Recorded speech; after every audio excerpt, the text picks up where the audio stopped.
بسم اللہ الرحمن الرحیم۔ السلام علیکم ورحمۃ اللہ وبرکاتہ۔ الحمدللہ، آج ہم سورہ بقرہ کی 2 آیات 130 اور 131 پڑھنے اور سمجھنے جا رہے ہیں۔ دعا ہے اللہ رب العزت ہمیں سمجھ کر عمل کی توفیق عطا فرمائے، آمین یا رب العالمین۔ اعوذ باللہ من الشیطان الرجیم، بسم اللہ الرحمن الرحیم۔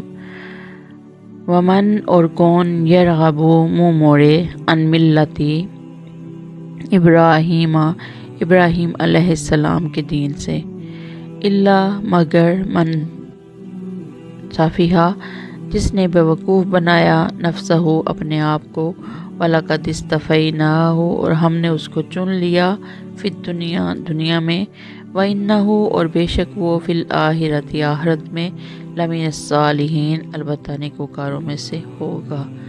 وَإِذْ قَالَ اور جب کہا لہو اس کو، ربہ اس کے رب نے، اسلم تو سر جھکا دے، قال اس نے کہا اسلمت میں نے سر جھکا دیا، لرب العالمین تمام جہانوں کے پروردگار کے لیے۔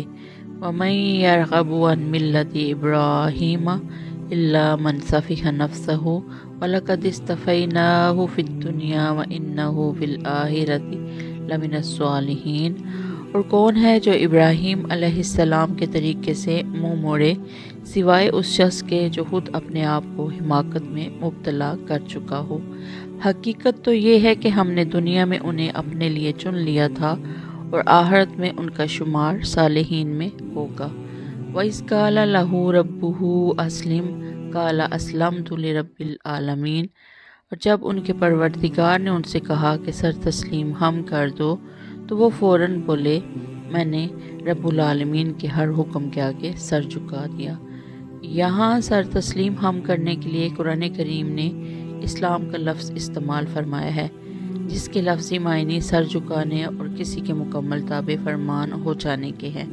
ہمارے دین کا نام اسلام اس لیے رکھا گیا ہے کہ اس کا تقاضا یہ ہے کہ انسان اپنے ہر قول و فعل میں اللہ رب العزت ہی کا فرما بردار اور تابع دار بنے۔ حضرت ابراہیم علیہ السلام چونکہ شروع ہی سے مومن تھے، اس لیے یہاں اللہ تعالیٰ کا مقصد ان کو ایمان لانے کی تلقین کرنا نہیں تھا، اسی لیے یہاں اس لفظ کا ترجمہ اسلام لانے سے نہیں کیا گیا۔ البتہ اگلی آیت میں حضرت ابراہیم علیہ السلام کی جو وصیت اپنی اولاد کے لیے مذکور ہے، وہاں اسلام کے مفہوم میں دونوں باتیں شامل ہیں، دین برحق پر ایمان رکھنا بھی اور اس کے بعد اللہ کے ہر حکم کی تابع داری بھی، اس لیے وہاں لفظ مسلم ہی استعمال کیا گیا ہے۔ دعا ہے اللہ رب العزت ہمیں سمجھ کر عمل کی توفیق عطا فرمائے، آمین یا رب العالمین۔